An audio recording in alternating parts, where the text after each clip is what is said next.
Hello, everyone. This is Rabbi Ari Sass coming to you with another edition of this week's online Parsha class. I'm so glad you could join us today as we talk about Parashat Emor. In the book of Leviticus, Parashat Emor actually is put in the middle of two double Torah portions. One we had last week, which was Acharei Mo Kedoshim, and the one that we're going to have next week, Bahar Bechukotai. Emor is kind of the lone one right in the middle. We get to focus simply on that one. Today, what we're going to be talking about is one particular command, Leviticus chapter 23, verse 3, which is a very well-known one. Basically, that you shall work for 6 days, and on the seventh day you shall observe Shabbat. And the question that I have, especially as I was looking through this week's Torah portion, is why do we have this law again? I mean, Shabbat is a very well-known aspect of Judaism, and perhaps it is the most important one, the one that identifies not just people as being religious in terms of those who observe Shabbat, but it focuses the work of a congregation, meaning that people come together in a shul, whether it's in a Reform synagogue, Reconstruction synagogue, conservative, Orthodox, Haredi, whatnot, people come together on Shabbat. And so it's a time of gathering in that way. But we have it in so many different places that the question is, why is it in all of these different places? And so what I'd like to do today is to quickly run through with you all the different times in the Torah, specifically when Shabbat is mentioned.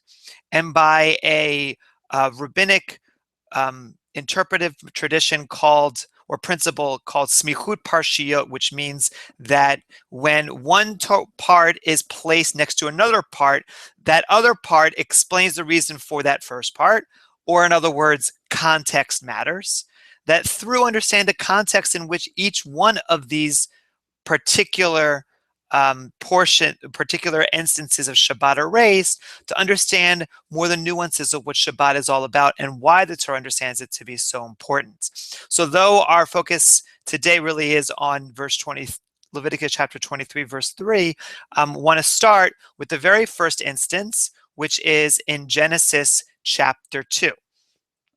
So we're going to follow along together as we move through the text with Sefaria.org. So feel free to join us by looking on the screen. It's a new, updated website, very beautiful.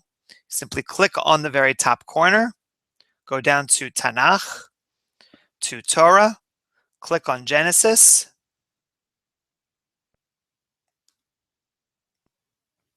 Try it again, click on Genesis.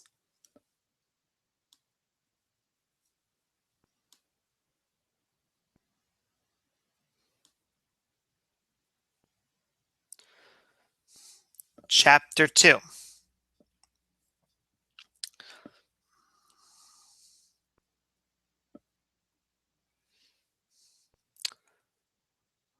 Apologize for the delay. For some reason, we're having some difficulty, some difficulty with the connection here.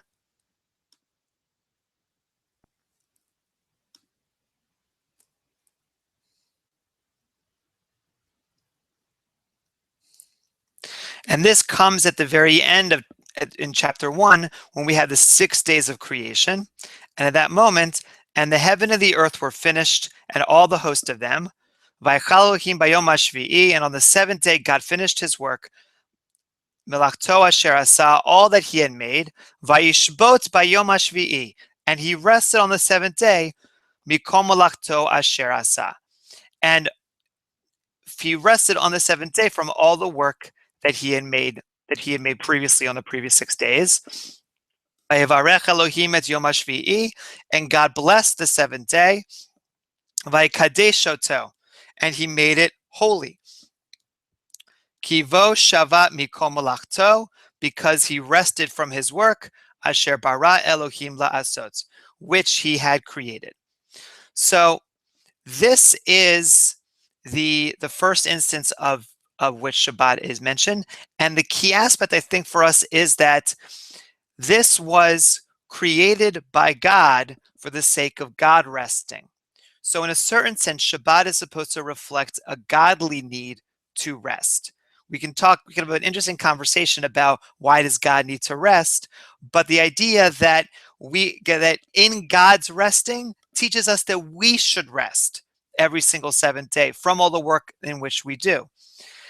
Interestingly enough, it speaks a little bit to also to the beginning of chapter 2, which eventually leads to the conversation about, or the teachings around, Adam and Eve and the Garden of Eden. Perhaps is to say that that kind of life of walking through the garden, of being able to be out in nature, of being in that space in which all of those things are there for you and you simply have to enjoy the world that is around you, also speaks to Shabbat. That it is a day that we're supposed to return to paradise, to a garden in which we have all of our needs taken care of, like with Adam and Eve. And so in that moment that we're able to fully rest, when we see all of creation being there right before us, and we don't have to worry about adding our own stuff to what creation is. So that Shabbat is that time that God says, I've recognized that I've done all this great work and I want to appreciate it. And so you must be able to appreciate it through your own work. And as the Kabbalah, as we see in Lechadodi, that that Shabbat may have been last in action, but it was first in God's thinking. So that when God was creating the world, even though Shabbat was created on the seventh day, the last day of creation, in God's mind, as creation was happening, he knew that that goal of creation was to be able to get to Shabbat, to be able to enjoy this day of rest. And so I think that the teaching for us is that Shabbat is supposed to be this holy moment in which we bring not just God into this space and say that God rested and so we must, but recognizes that in our work, our job is to eventually be able to appreciate what is there and to enjoy it. So that, I think, is from the context of Genesis of why Shabbat is so important, appreciating the work in which we have done and taking the time to be able to do so because God did. The next example is Exodus 16:23.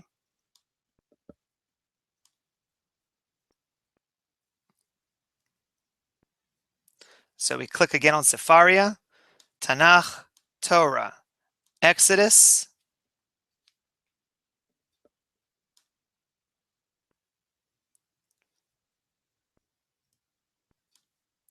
16.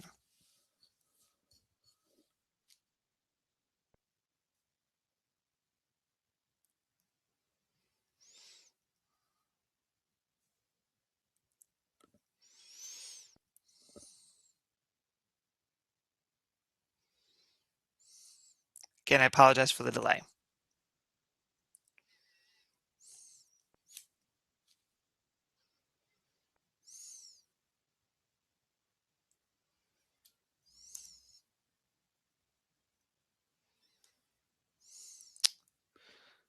It's clear that the website is having a little bit of a problem, and so I'm going to go to a different one.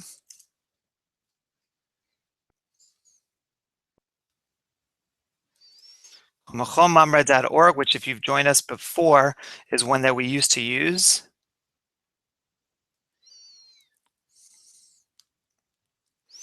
Move to Exodus chapter 16.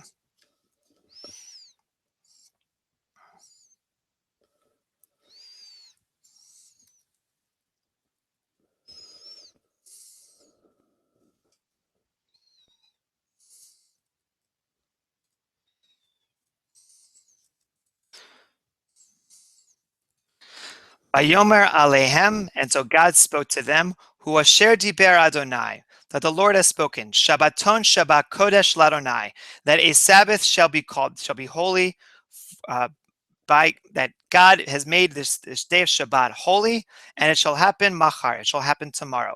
Et asher tofu efu, bake that which you shall bake, ve'et asher tevashalu bashelu, and that which will see, and see that which will seethe, that's kol ha'odef hanichu lachem lemishmeret ad haboker, and all that remains over, lay to keep it until the next morning.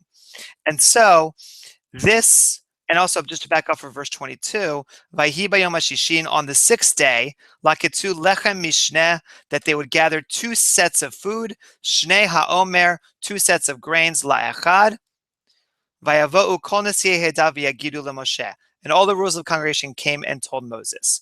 So that the reason why that the Israelites had to gather multiple pieces of grain and that they shall keep some for the next day is because of this idea that you shall rest on this seventh day.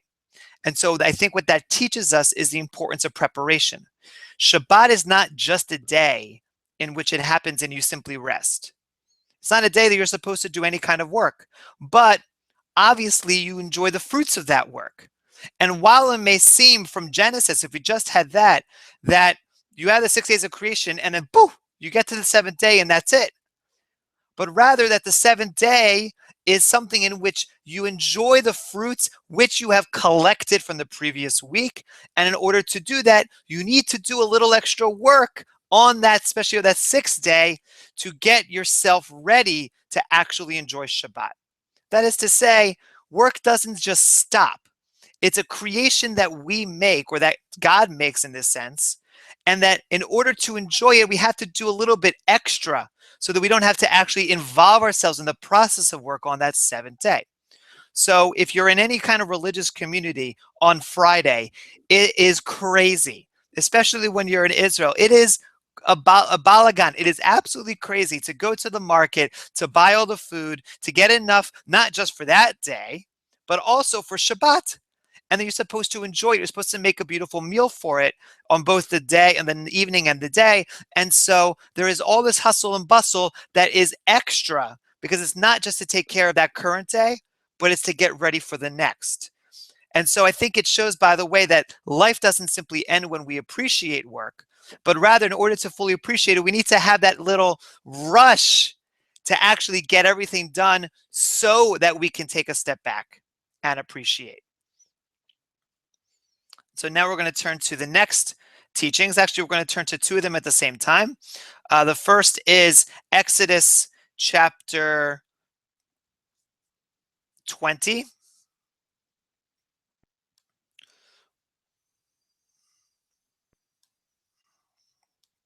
And then we're going to go to Deuteronomy chapter 5, because both of them speak to how within the concept of the Ten Commandments that we observe Shabbat. And so you have in the beginning of chapter 20, "Vaydaber Elohim et kol advarim ha'ela lemor." God spoke all these words, "Anochi Adonai Elohecha," I am the Lord your God. As a first commandment, "Lo taseh lecha fesel," do not make an image, a false image. That's the second. "Lo tishtachaveh lahem," do not bow down to other gods. That is the third one.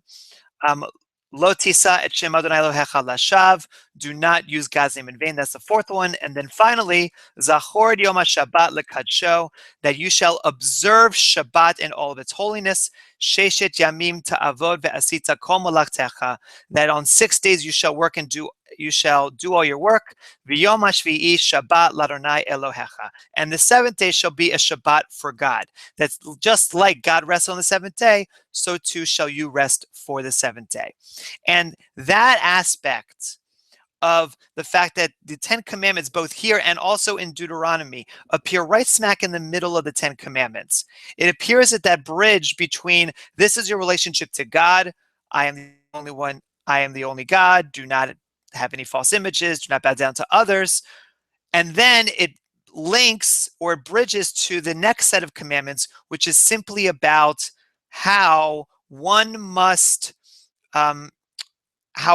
relate to another human being. Do not kill, do not steal, do not covet. That each one of these commandments relates to one's personal relationship with another person. And so you have here this link between God and humanity, which is Shabbat. And so in both of these instances, one just repeating the other, and we can go into why that's another class, but that in both of these instances in the Ten Commandments, that we are trying to make the link between God and humanity. Why do we do all that hustle and bustle on the sixth day?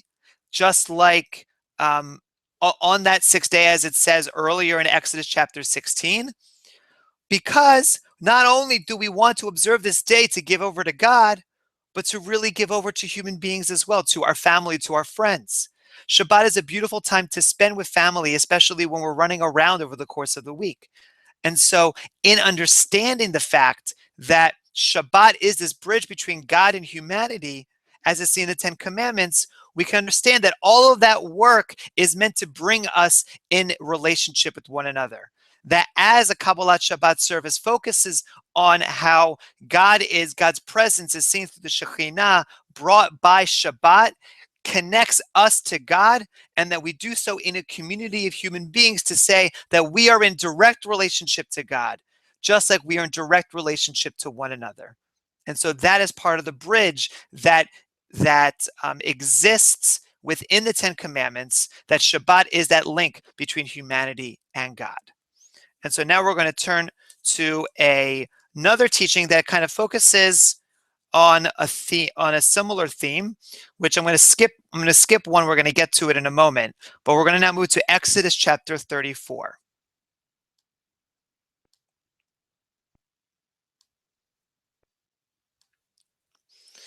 And I'll admit that Exodus chapter 34 is interesting because it doesn't necessarily seem to have a very clear theme. Vayomer Adonai el Moshe, and God spoke to Moses, said, "Psolacha shnei luchot avanim karishonim.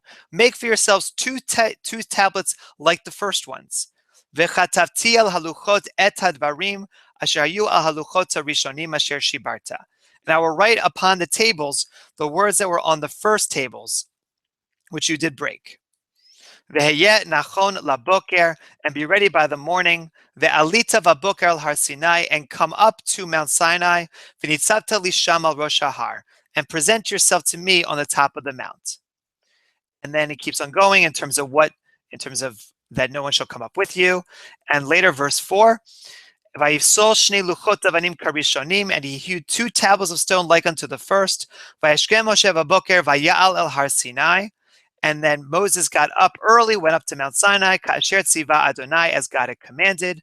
Oto vayikach biado shnei luchot avanim, and he took these two tablets. Vayered Adonai be'anan, and then God appeared in a cloud. Vayatzev imo sham, vayikra b'shem Adonai. Lord descended in the cloud upon Moses in that moment. God passed before him. God's mercy shall be throughout him, throughout all the generations. We're going to move ahead just a little bit to verse 10. And this is now in that moment in which God is descended upon Moses. Vayomer hine anochi koretz brit. And now I'm going to make a covenant with you. Neged kol amcha e'aseh niflaot, before all the people which I will do marvels. Asher lo nivreu v'chol haaretz uv'chol hagoyim. Nor in any nation all the people among which you shall seek the work of the Lord. V'ra'ah chol ha'am asher ata b'kirbo et ma'aseh Adonai. And every nation shall see the great works of Adonai.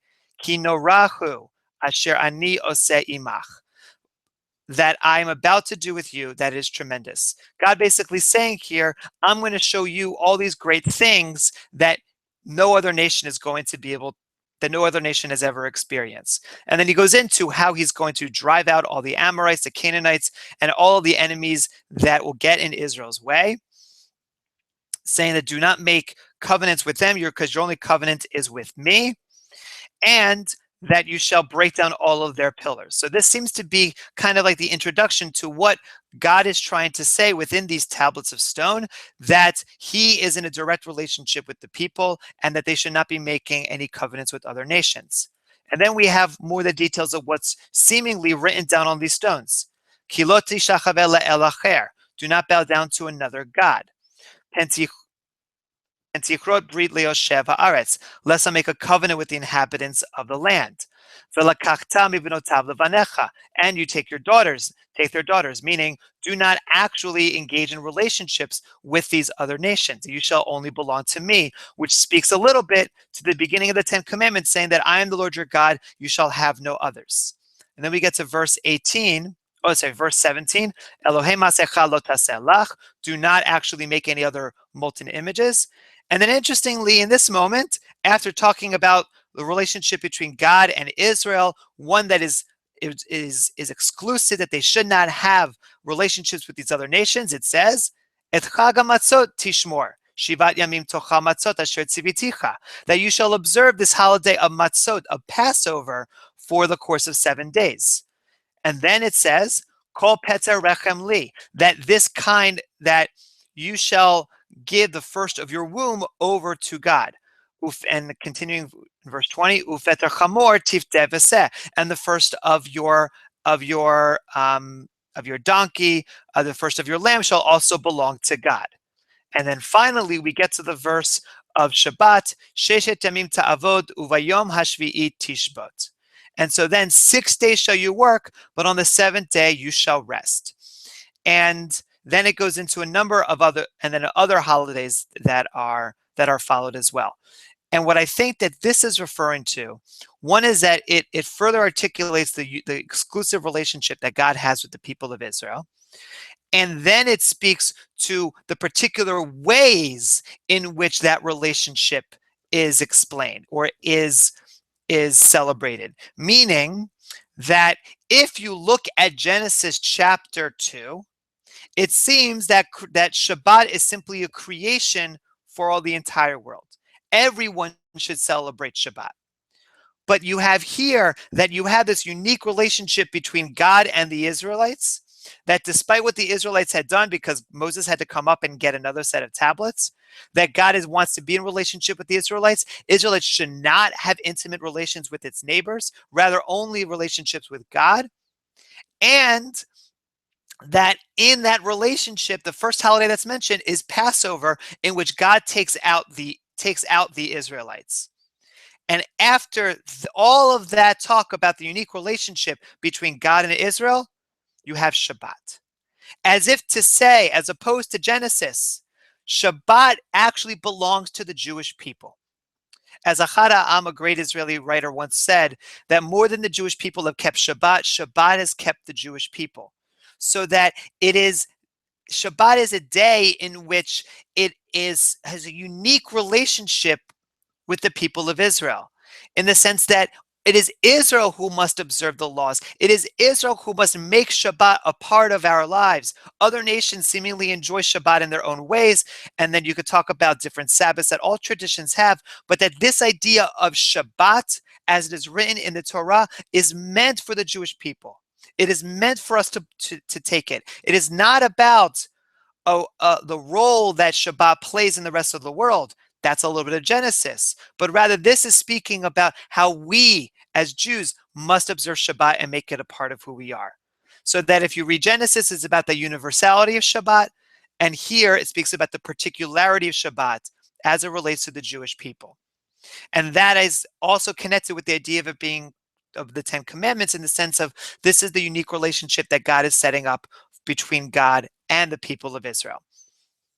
So now I want to move to another point, which is, okay, so we've got all these different sections in which Shabbat is mentioned. You have the section in Genesis in which it speaks of universality as the end of creation. And you have what Shabbat really looks like, which is this Garden of Eden. And then you have the idea that you have to prepare for Shabbat. You have to get yourself ready. And because Shabbat is a relationship not just between God and Israel, but between God, Israel, and other people, meaning that we are sharing Shabbat together in community, that you have to do work to be able to appreciate to appreciate God and to appreciate one another and to have that time.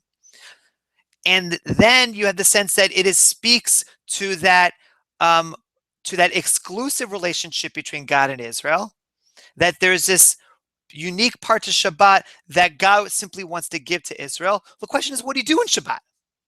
Okay, you gather things together, you rest, but what does that actually mean? And in fact, the Torah says very little on what Shabbat actually means in regards to the things that you should and should not do. So that's when we get to two other sections we're going to kind of read together. The first one is in Exodus chapter 31. So we're going to back up.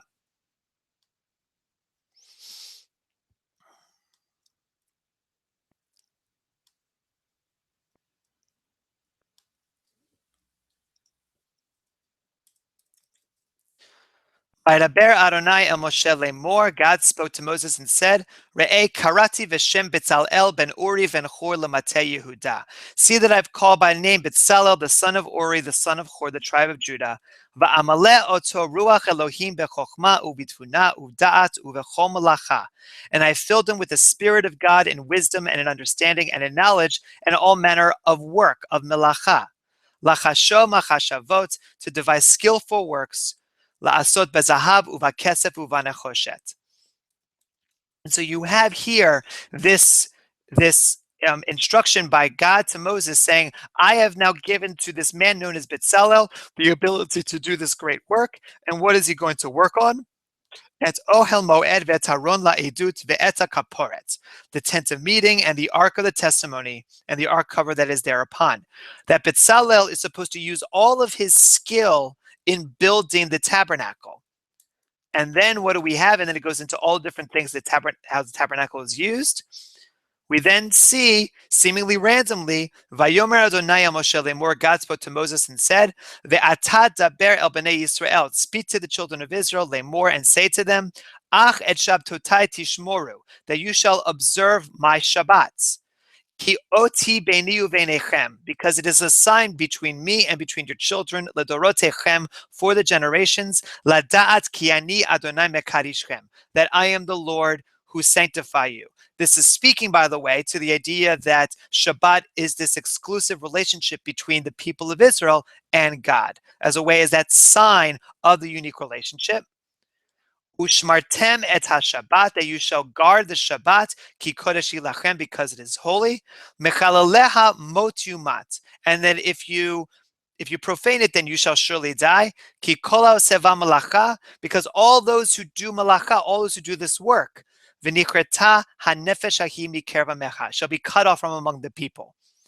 And all of that work in this term of melacha, which is very, very important, is the same melacha that is used in describing the skills of Betzalel, that he knows knowledge uvechol malacha, of all different kinds of work, and that work is being done to around the building of the Mishkan, of the tabernacle. So hold that thought, and now we turn to another chapter in Exodus, actually the very next one, chapter 35. Vayakel Moshe et kol adat bnei Yisrael vayomer alehem, and Moses gathered all the children of Israel together. Ela dvarim asher tziva Adonai la'asot otam. These are the words which God had commanded us to do. Sheshet yamim te'aseh melacha, that you shall do all of these works on the seventh day. Yeh lachem kodesh Shabbat l'Adonai, and that this day shall be a holy Shabbat for you. Kol hasev vo melacha yumat, that all of this, if you do work, you shall surely die. Lo teva'aru esh, you shall not make fire. Bechol moshvotechem b'yom haShabbat, that you shall not actually kindle any fire in your places on Shabbat. That seems to be the only specific thing that one is not allowed to do with Shabbat, is to actually make fire, which, by the way, is the reason why one is not allowed to cook, because you're actually stoking a fire to cook. Vayomer Moshe el kol adat bnei Yisrael lemor, and Moses said to all the people of Israel, saying, Zeh hadavar asher tziva Adonai lemor, this is the thing which God had commanded, saying, Kechu me'itchem truma ladonai, take among you an offering unto the Lord, kol nediv libo, yevieha et trumat Adonai, let him bring it to the Lord's offering, zahav v'chesef unechoshet, all this offering of gold, silver, and brass. Which, by the way, speaks a little bit to what we read before in chapter 34, that in what area was Betzalel chapter 31, not chapter 34, but chapter 31. What are all the areas in which Betzalel is very skillful in? Lachashob machashavot, it's devise skillful works, la'asot bazahav uvakesef uvanechoshet, to work in gold and in silver and in brass. That is to say that both of these texts, Exodus 31 and Exodus chapter 34, chapter 35, refer to this fact that all of this work that is being done around the command for Shabbat has to do with building the tabernacle. And that specifically Bezalel's skill is a kind of skill that while it's beautiful, while it creates this great, majestic thing for God, is almost like making creation. That when God created the world, it was beautiful. God said it was all good. But then on the seventh day, you shall rest from that kind of creation. And so the rabbis interpreted from these two texts that the work that one is not allowed to do is specifically related to all the work that was done to build the tabernacle, what is called the 39 Melechet Machashevet, or Melachot Machashavot, all the 39 categories of work that was done to build the tabernacle, the lighting of the fire, the tying of ropes, the creation of paint, or not paint, but of decorating the actual Mishkan and putting together and sewing all the different elements of it, meaning and using fire to create all the different elements that go into the Mishkan. All these different things that were used from the Mishkan create the categories of work that one is not allowed to do on Shabbat. And over the course of generations, the rabbis created the avot malachot, or the subsections of these categories of malacha that eventually lead to rules such as that one should not drive on Shabbat, or one should not use any other kinds of electricity on Shabbat, or should not use a pen on Shabbat, or should not take things out from the home into the public sphere on Shabbat. All the different laws stem from these categories that the rabbis had to understand by the fact that Shabbat was mentioned in its context. And that's important because, as we've been seeing throughout all these different contexts, that it gives us a sense as to the fact that Shabbat is about our relationship between ourselves and God, a relationship amongst one another, about our unique relationship that is different than all others, and also the sense that it is a part of the world that it is around us, and that in order to actually observe it, we have to do very specific things, that there are very specific ways in which we must put attention to detail in order to be able to actually observe Shabbat and not simply say, oh, I like Shabbat, it's nice. And in fact, the idea of remembering Shabbat, of saying it's a wonderful day, is linked to the idea of shamor et Shabbat, that you shall observe the day. You shall do things that will honor Shabbat and guard it to make sure that it is a part of you. Because when you don't do an act on Shabbat, because it is Shabbat, it makes it a part of you. You're saying, I don't want to do this because I want to make Shabbat important to me. And by restricting ourselves, it actually opens our hearts to be able to experience the glory that is Shabbat. Just like God needed to stop work on that seventh day to actually appreciate all the work that had been done. And so this connection among God, the people, the work that must be done before Shabbat and then stopped on Shabbat in order to appreciate it, all leads to the final moment, to the final teaching, which comes again from this week's Torah portion of Parashat Emor, Leviticus chapter 23, verse 3. Which, by the way, except for the other mention of Shabbat in Deuteronomy, for the other one in Deuteronomy, that this teaching is the only mention of Shabbat outside of the book of Genesis and Exodus, outside of Bereshit and Shemot.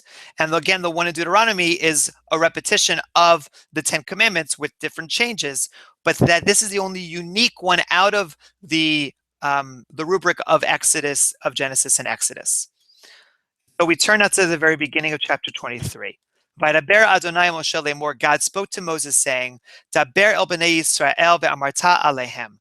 Speak unto the children of Israel and say unto them, Moadei Adonai, they are appointed seasons of the Lord, asher tikru otam mikra'ei kodesh, elehem moadai, that there are particular days that shall be proclaimed for me, or for God. And what is the first of those days, those fixed appointed days? Sheshet yamim te'aseh malacha, on 6 days you shall work. Uvayom hashvi'i shabbat shabbaton mikra kodesh. and that on the seventh day shall be a Shabbat, a holy day. Kol malacha lo ta'asu. Do not actually do any work on that day. Shabbat l'Adonai. There is a Sabbath unto God. Bechol moshvotechem, in all of your camps.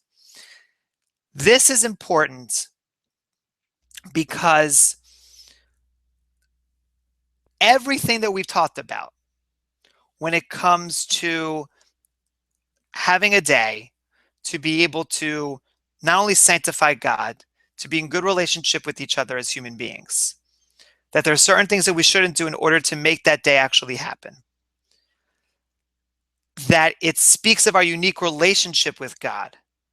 All of these things couldn't happen if we decided we want to observe Shabbat whenever we feel like it. That is to say that making Shabbat a regular part of our lives is critical to actually ingraining it in us. It can't be something that just happens as happenstance.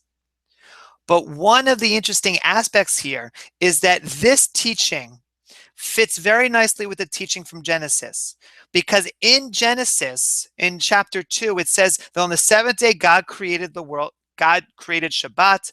God rested from all the work of the 6 days. And in that way, God is saying, I'm creating a fixed time for myself as God, but then also for all of creation. And as such, it makes sense that our week is 7 days. Why isn't our week 8 days? Why isn't our week 10 days? Our week is 7 days.